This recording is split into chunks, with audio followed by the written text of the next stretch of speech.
Hi, Chris. Hi. How are you? Good. How are you? I'm great, thanks. Thank you for willing to do this. Sure. I actually just watched Sins of Innocence the other day. Oh my God. That's an oldie but a goodie, huh? Honey, I don't even remember working on that, Chris. Okay. That was so long ago. Too many films and TV movies under the bridge. Okay. Well, going back, I did think it was interesting that when you got to New York that uh you got an agent from meeting somebody at a Halloween party. Yes, that's a great story.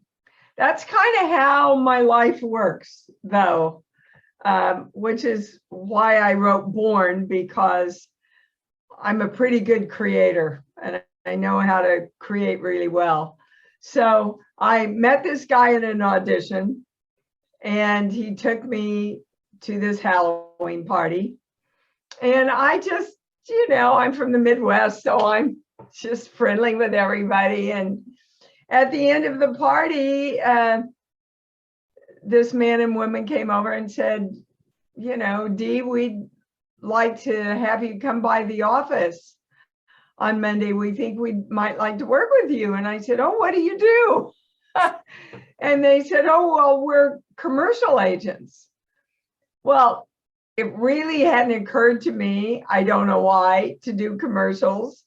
But I went, and thank God I went, because about a month later, I was down to about $4.56 in my checking account. I had called my older brother to see if he'd loan me a thousand until I got on my feet.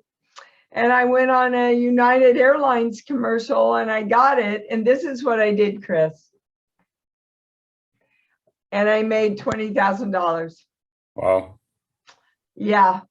And then I don't know, at that time, they were looking for, sweet little vulnerable blondes for commercials. I just hit at the right time. So I just did commercial after commercial after commercial. So it was quite a blessing, but that's kind of how I live my life. I just try and stay in alignment with love and joy and helping people, and good stuff always finds me. Hmm.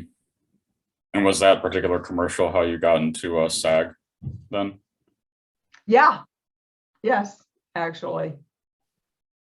And it was while you were still in New York that you got involved with Stepford Wives as well?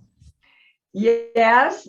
Again, another happenstance story. I was sitting in the lobby getting ready to go in and interview for a receptionist job to kind of hold me over. And Brian, the director, kept walking back and he kept walking back and he'd look at me and he'd look at me. And finally he came over and he said, are you an actress? And I said, I am. And he said, would you like to be in a movie? And I said, I do. and and so, it was a very small part. If you blink, you miss me. I'm Nettie, the German maid, I think, was her name, Nettie. And but it was, my first credit. And I worked with a big director, and I felt like I was on my way. Mhm. First day I arrived in New York, as a matter of fact, I auditioned for Hal Prince Mhm. and got down to the last five girls in the dancing and the acting. And then they said, all right, Mr. Prince would like to hear you sing. I went, oh, I didn't know we had to sing. And his assistant said, well, dear, it is a musical. So he yells from the audience, it's okay, honey, just sing happy birthday. So the accompanist said, what key? And I said, somewhere in the middle. Obviously, I didn't get it. But I think for the first day, getting down to the last 5 girls was pretty darn good Mhm. in New York. Well, considering that was your first film experience, what do you think you learned the most that you brought with you into your career? What I think what I learned from doing Stepford Wives is how different all actors are. I mean, working with those 3 women, they were all completely different. They had different working styles, different hangups, and I didn't have that much to do, so I could just sit back and kind of watch and take in all of this stuff. And I remember thinking, wow, you know, you have to be able to work with a lot of different personalities in this business. It was funny. Mhm.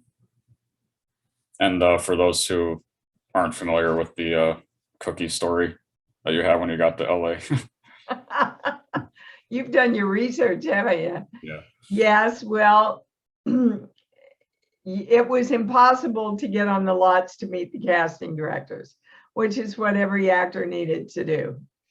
So I did what we do in Kansas. I baked a lot of chocolate chip cookies and I wrapped them up in big cellophane with bows and I put them in my back seat. And I went to the guard gate and I said, "Hi, I've got deliveries." And he said, "Okay, go on through." That was it. So I proceeded for the rest of the day to deliver my cookies to each of the casting directors. And the last casting director was Reuben Cannon, who was the head casting director. And he came out and he said, "Oh, chocolate chip cookies, my favorite. Come on in." So I went in to talk to him and I said, "Yeah, I just got here from Kansas." And while I was in meeting with him, he got a call from the set of Lucas Tanner that the girl who played the waitress was sick. And that scene was getting ready to go up. What should they do? And he covered the phone and looked at me and said, "What size do you wear?" I said, "What size do you need, honey?" And he sent me down and I got in the costume. And that was my first TV show, Lucas Tanner. Well, I know around that same time you also played a waitress on an episode of Ellery Queen. Yes. Yeah, I played a lot of waitresses. I guess that's, you know, under 5s or under 10s, those are the parts you get. And I also got a great part in Streets of San Francisco because one of my good friends from New York had just come out and he called me, he said, "Dee, I've got this really good friend who's a director and he's looking for someone who has a really full emotional life that can open this episode of Streets. Somebody's coming after her and they're going to rape and kill her." But, you know, I said, "Oh, I've got the girl, man. She's got a full emotional life."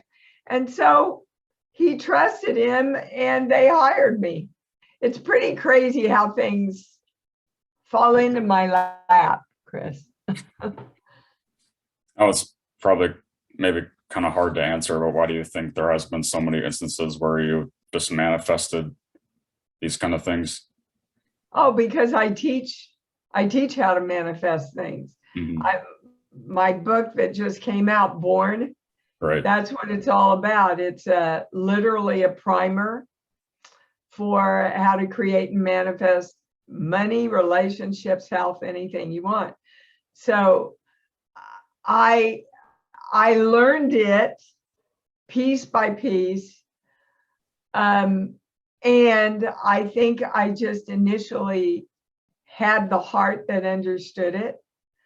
But when I was able to actually formulate it into a formula, that's when things really, really started manifesting in a big way. I didn't even audition for ET. Right.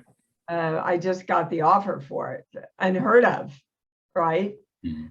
And I've created 3 series that way. I created my daughter Mhm. that way. A 6 specialist told me I'd never have a baby. And I said, well, thank you, but I have a different plan and God has a different plan. And so I just held my focus and felt a lot of love around that baby. And little by little, the universe took me to all the people that would help me create that baby. And she's 33 now and my best friend. Mhm. I think a lot of people around my age and younger don't realize how important love is for getting things that you want. What would you say to like people around my age who don't? Well, I think it's people of all ages, Mhm. Chris. And I would say to people of your age, how can you know it if you were never taught it? Mhm. You know, so it's sins of the fathers get passed down. The limiting beliefs get passed down. The limitations of old religions get passed down. Our childhood fears. And what most people don't realize is that our brains, the way we see ourselves and our self-esteem and how we see ourselves fitting into the world, totally complete in our brains by 8 years old. Mhm. So whatever you were taught from conception to 8 years old, that's the belief system that you based all your beliefs on, which from 8 years old, then you create your life around. Let's go back. How many of us, when we were little, were taught, you're amazing, you're fabulous, you can do anything, ask for everything you want. The world's gonna give you everything that you can create. None of us, I don't know anybody that was, I mean, my family, my family was a real dichotomy Mhm. because on one hand, I was taught some of those principles while I was watching my alcoholic father not be able to hold a job and getting a lot of lessons about struggle and how much you have to struggle in order to get by. And don't ever be too big or make too much money because God and your friends won't like you then. You have to thank your parents for bringing you in. You chose them Mhm. to learn whatever you needed to learn this lifetime, but now it's up to you. It's up to us. What story do we want to write for ourselves? Instead of telling the same story of all the hardships that befell us before. People are shocked when they hear some of my background Mhm. because I'm so happy and I'm so joyful and but I wasn't always. And I had to learn to find my real light within me instead of the light that had dimmed because of the things I witnessed. We all have our stories. We've all been used, abused, and unwanted, and not held in esteem, not honored in some way. Mhm. All of us. But we know that what we want is to be honored and loved and respected and cherished. That's what we all want. Mhm. And the more we can say that's who we are, the more that starts becoming the reality of our life. Mhm. And throughout all the roles in your career, do you still think that the most like emotionally involved you had to get was with Cujo? Oh, for sure. Hands down. Literally that role, they treated me for exhaustion for 3 weeks after that. Blew out my adrenals because your body and your brain doesn't know you're acting. Mhm. So my body and my brain thought literally I was in fight or flight for my life for 10 weeks. It's my favorite film. And I just think I went as far as I could go, as truthfully as I could go there in that movie. Mhm. I'm very proud of my work in it. I know that the compliments that Stephen King gave you, have you ever met him personally? Well, I met him the first couple of days on the set. Yes. I actually have a note to remind myself to write him for the very, very kind comments that I'm hearing from hundreds of people that are sending me his last podcast on the Kingcast. Oh, right. That I should have been nominated and won the Academy Award. I'm very grateful for those comments. Mhm. This was going back to earlier roles. I did find a photo recently of you and Craig Wasson on Skag. Oh yes, that was a great role. I played a call girl on that role. That was a big breakthrough for me to get that role. And Craig was just beautiful. He and I became good friends. Unfortunately, I have lost touch with him now, but sweet man. Then around that same time, one of Timothy Hutton's first movies, Young Love, First Love. Yes. Yep. I think that was an after school special, actually. Yeah. And one of my favorite directors, Arthur Allen Seidelman, directed that. He used to hire me all the time. And I just remember working with Timothy was quite a joy. He's very talented. And with The Howling, I haven't really seen a whole lot of people ask, was there a highlight memory you have of Elizabeth Brooks? Yes, I'm not sure I should go into it on the show. Okay. She had that naked love scene with my husband, and she said something to me the day before that was a little rude and crude, Oh. which I didn't appreciate too much. But my husband came in. I was waiting up for him, and he came in, rolled in around 4:00 in the morning because it was a night shoot, and he said, "What are you doing up?" I said, "Well, I just wanted to wait up for you and see how it went." And he said, he used to call me Pupper. He said, "Pupper, seriously, nothing to worry about there. Come on, we're going to bed." So that was a kind of a tough night for me. I and a friend went into town and had a few drinks because Joe Dante, our director, came up to me and said, "Dee, the crew cares so much about you and Chris, and they're just all wondering, are you gonna be on the set tomorrow night?" And I said, "No, Joe, I'm not." And he went, "Oh, thank God." I mean, it just makes everybody uncomfortable. You have to understand, love scenes are just weird and uncomfortable anyway. And the weirdest love scene I ever had to do was with Christopher in Cujo, because we're talking about it the night before, and he said, "Well, how are we going to do this?" And he looked at me and said, "We can't do it like we really do it. How are we going to do it?" And I was dressed and everything, but it's like your mother sitting on the bottom of your bed, right? While you're really making love. It's just weird doing it. And inevitably, if you have a love scene in a movie or a TV show, it's always the first damn day that you shoot. So you walk in and you go, Hi, I'm Dee. Okay, let's go. It's pretty crazy, yeah. Yeah.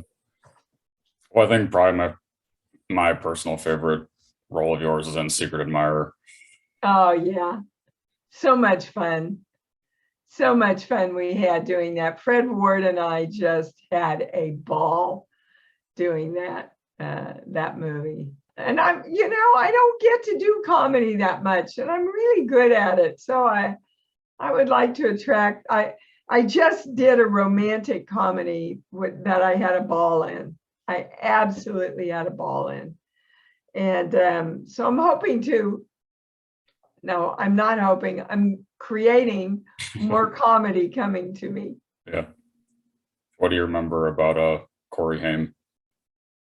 Oh, Corey was great to work with back then. In that, yeah, he was a kid. All the kids that I've worked with, the younger people that I've worked with, are all such talented actors. I really enjoy working with kids and dogs. Mhm. So, they say never work with kids and dogs. Well, I wouldn't have had a career, would I, Chris? And then I've also seen it a couple times. Amazing, Child Bride of Short Creek. Oh, yes. Wow. You've really gone back, haven't you? And, yeah. I played a Mormon mother, didn't I, in Yeah. that?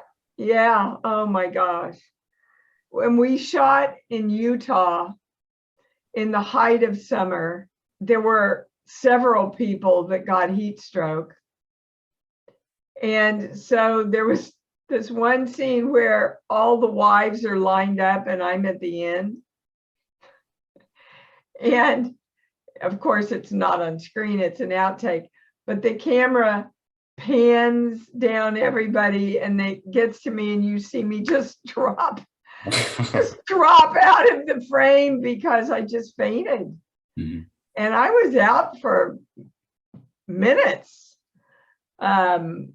before they could bring me back and get liquid in me. And so then I went back and I was able to finish the shoot that day. But that was nothing, and once you get it, you're more prone to it.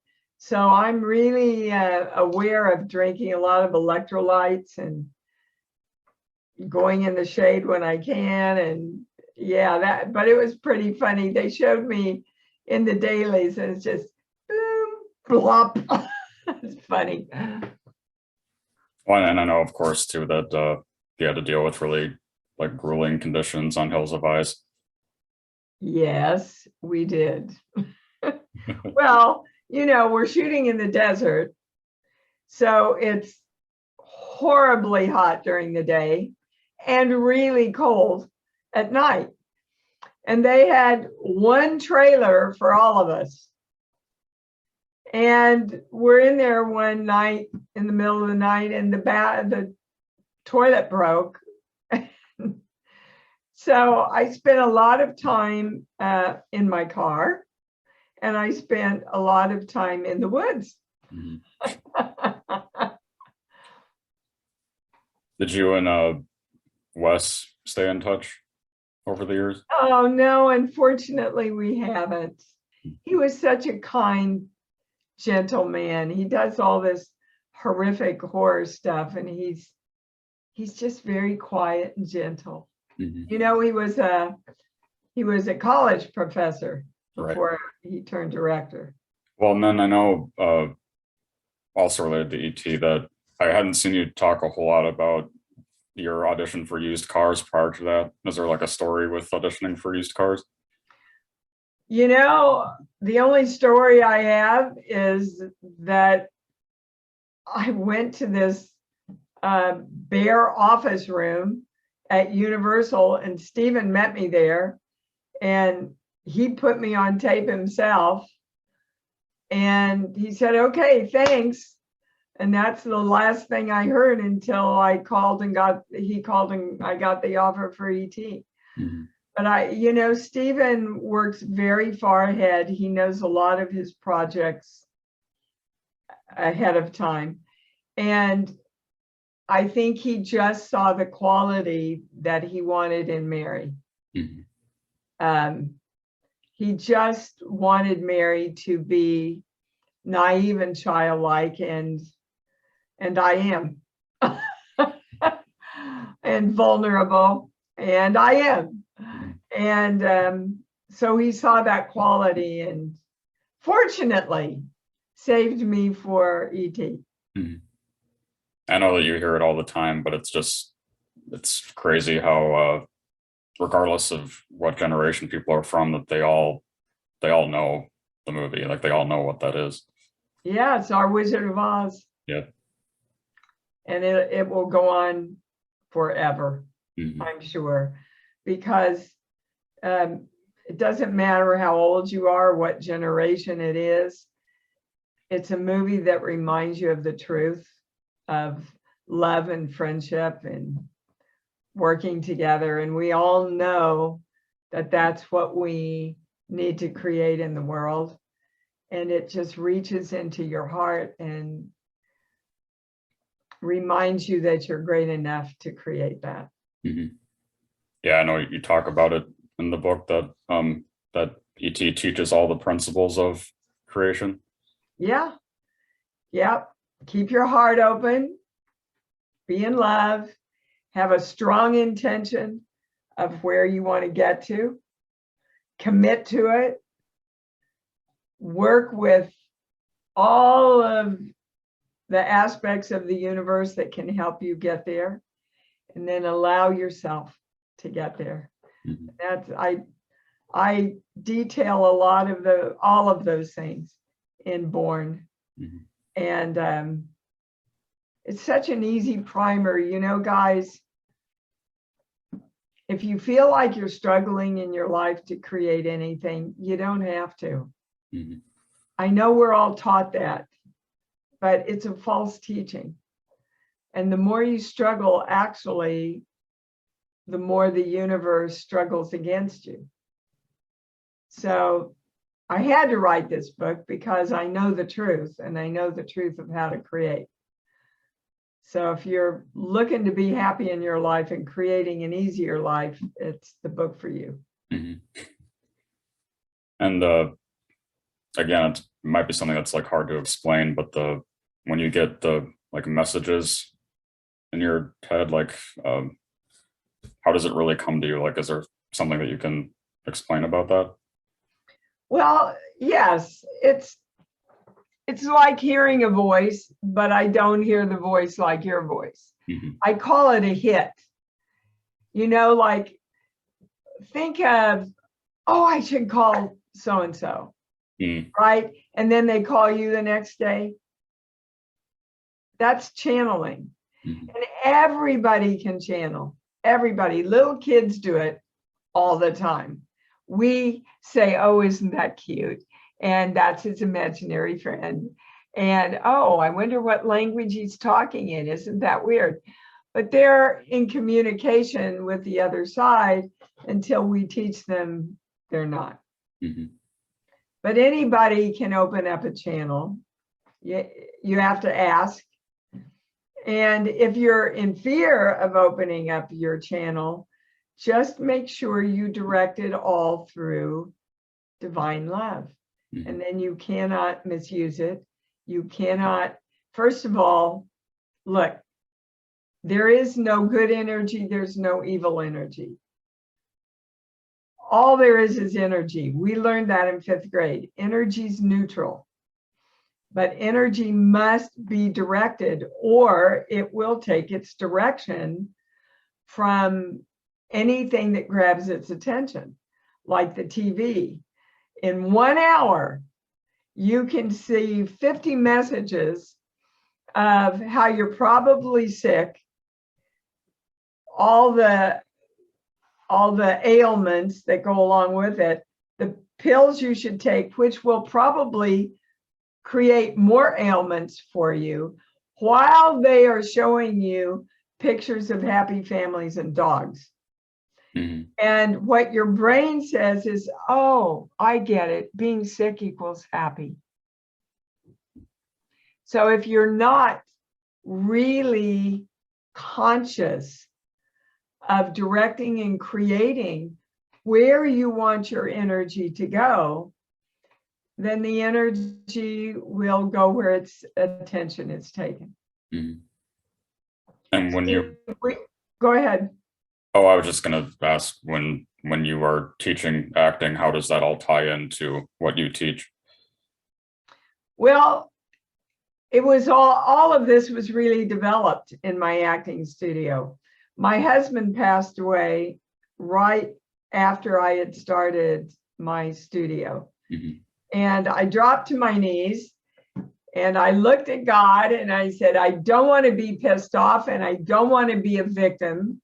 I want a way we can heal ourselves.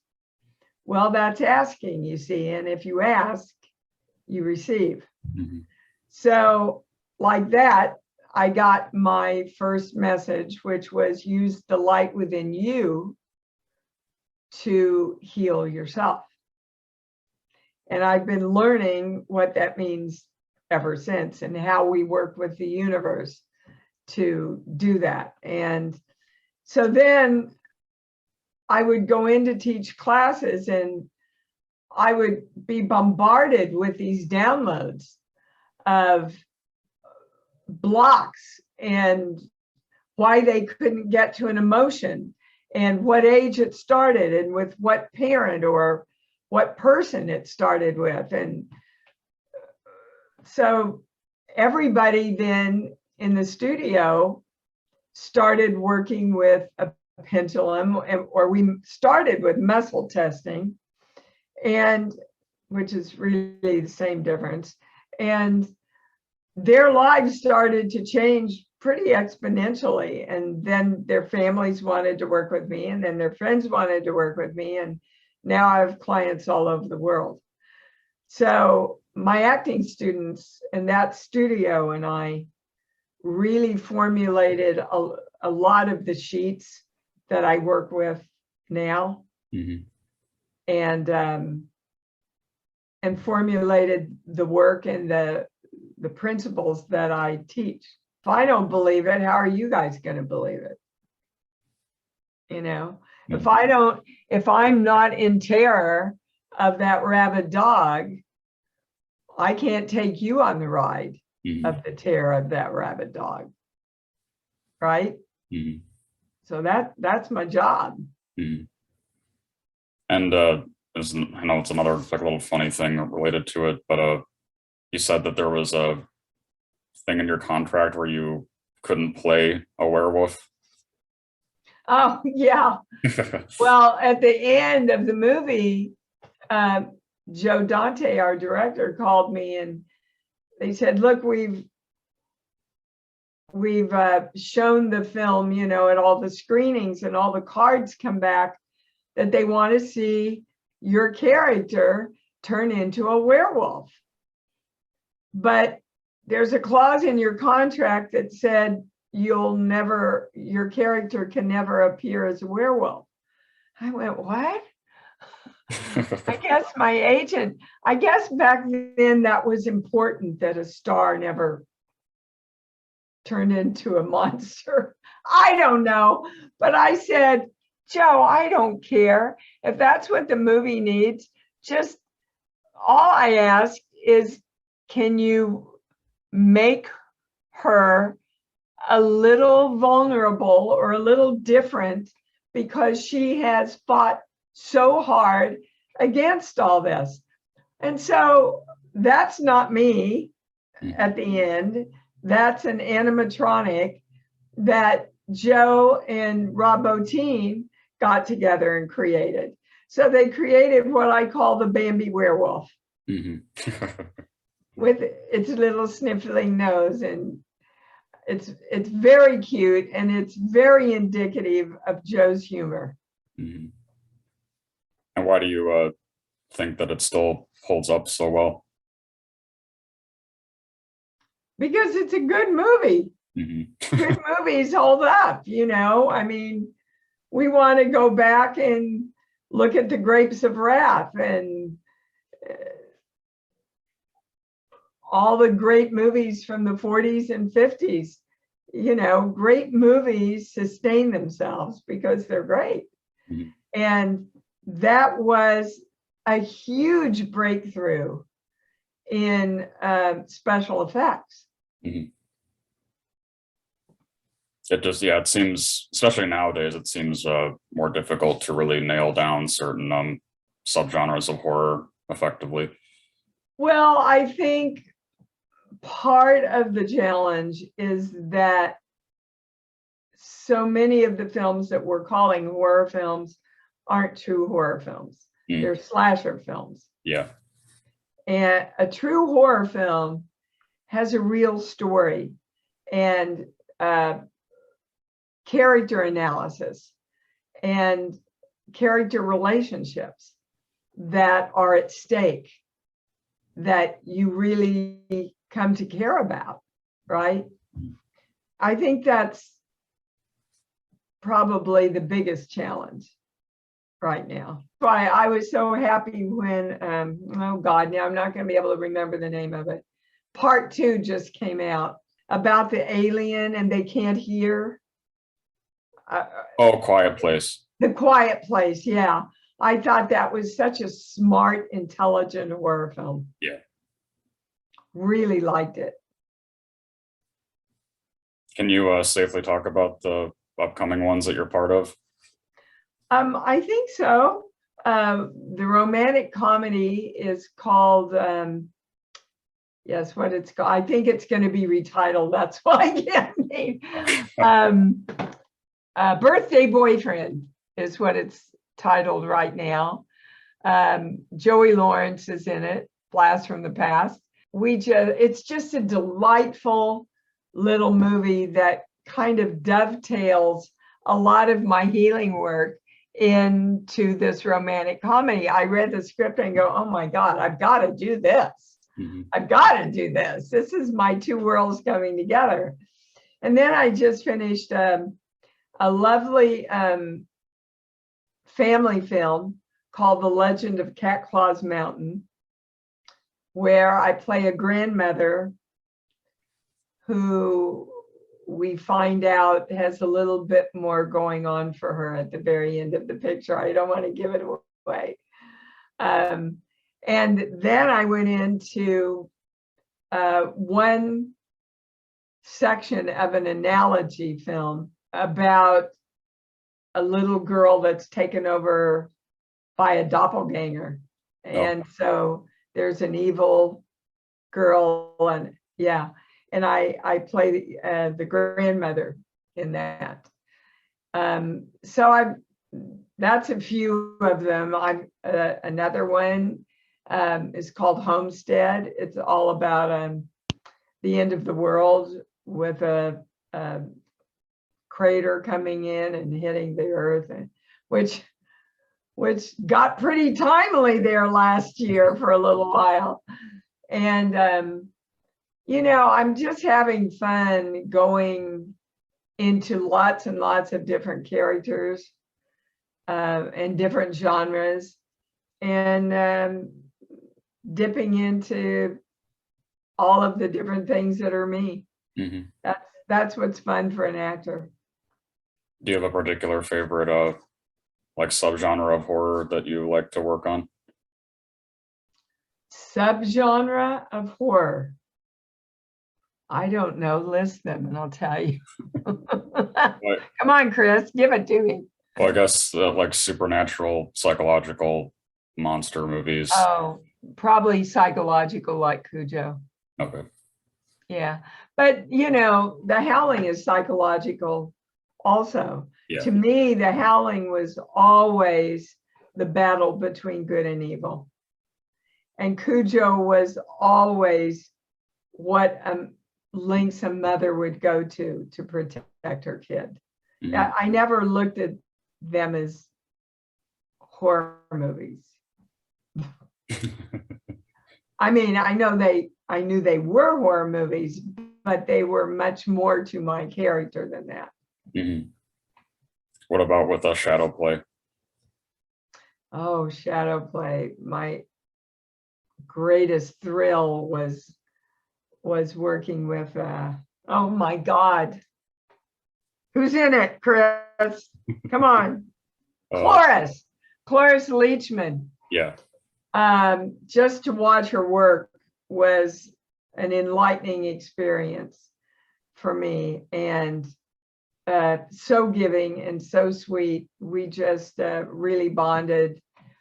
It was a weird little movie, but I loved doing it. We did it up in Portland with a director who wrote it also, who's passed on since then.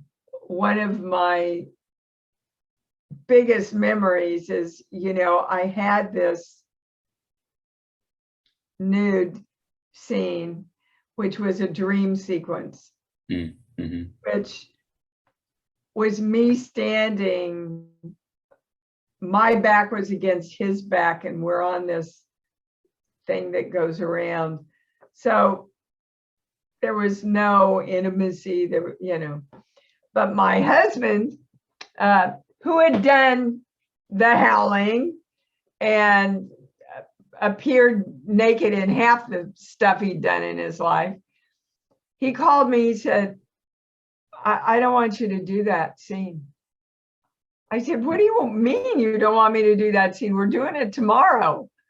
He said, I just don't know if I can stay with you if you do that scene. And I said, you know what? You don't want to give me that choice. So we got our spiritual / shrink on the phone at 12 midnight. God bless her. And she talked to each of us separately. And then she got us on the phone together and she said, Dee, Chris thinks he'd be okay if he can see the dailies. The problem is that he doesn't want to carry it for all those months, wondering what happened. I said, oh, okay, I will go to the director tomorrow. It's not my call. But I kind of knew she would. And so I went and explained it to her, and she said, no problem. I'll send it to him the next day. And he said, okay. And he looked at him the next day and he called me, he said, I was pretty stupid, wasn't I? I said, yeah, honey, you were pretty stupid. And don't ever give me an ultimatum like that again. Because if the director had said no, or we didn't have somebody that could have worked it out, you can't do that to a creative. And somebody, my daughter's first husband did that to her. And I said, no, you can't do that, honey.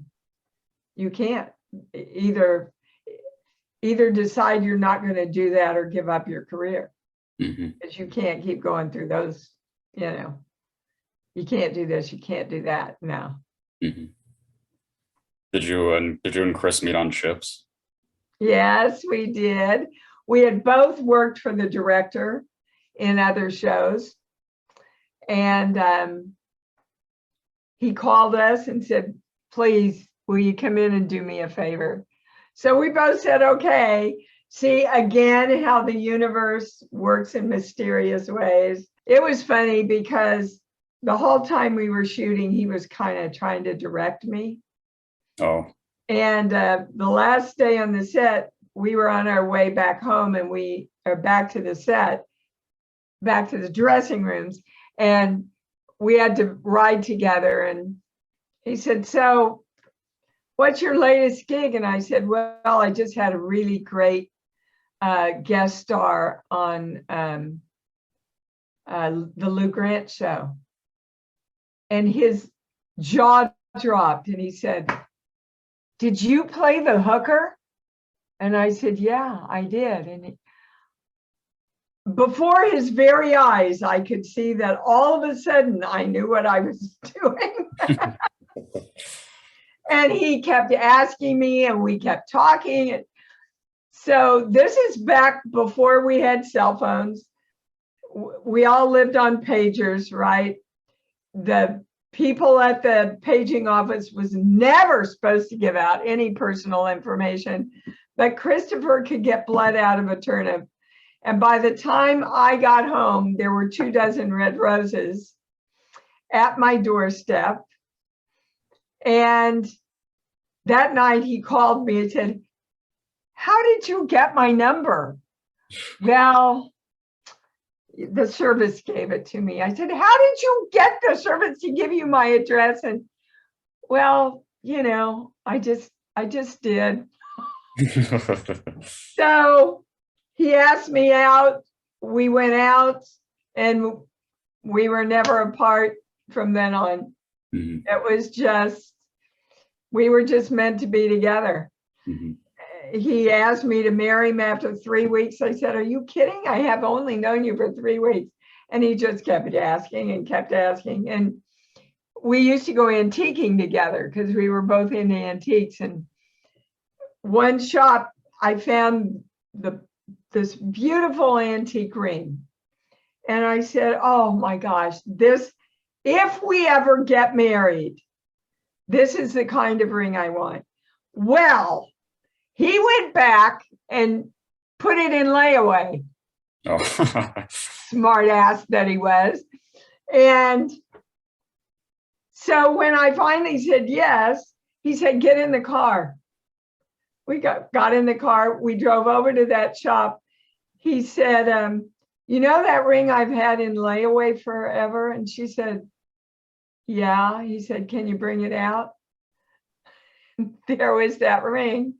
And he picked up the ring and he said, "Will you marry me, babe?" And I said, "Yes, I will, babe." And that's, you know, Christopher knew how to create things right and left. So we were kind of a match made in heaven. Mhm. But I beat him when I created our daughter because he never thought he'd have kids. Mhm. He didn't quite know what to do with that. But my God, he was taken over by that little girl. Mhm. I think it's especially beautiful for and people in like the new generation coming up too, that you are on TikTok and telling all those stories. Yeah. My daughter is helping me do that. She's quite popular on the social media Mhm. platforms, and she posted a thing where she and her guy came to see the new 4K rendition of the Howling, Right. and pieced it all together and posted it. I had no idea she was doing that, and it got a huge amount of reaction. And she called me. She says, "Mom, I think you might have a following on TikTok." I said, "Really?" She said, "Yeah, I'm blown away. Let's do some things for TikTok." So she came up with these ideas about behind the scenes, and people are really loving them because it's stories they don't know, you know, and we're having a lot of fun with it. Mhm. Well, so my final question is always asking, what do you want your legacy to be? Love. That's an easy one, Chris. I when people think of Dee Wallace, sorry, I want them to think love. Mhm. Simple, but kind of envelops everything, doesn't it? Mhm. See why I'm an actress? Oh my goodness. Well, I started talking about my daughter and I always get kerflumped when I talk about Gabrielle because I love her so much. Mhm. Well, thank you. I'm glad that we got to do this. Oh, thank you for being so incredibly educated and well prepared. And I'm blown away, Chris. I'm really blown away about how prepared and how much you had researched and everything. Oh, thank you. Yeah, I do hundreds of interviews a year. Mhm. And this one will really stand out for me. Thank you. Oh, thanks. You're welcome. Well, thank you. This was really fun for me.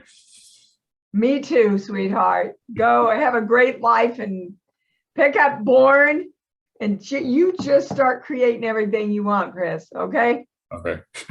All right. Thank you, sweetheart. Bye. Bye.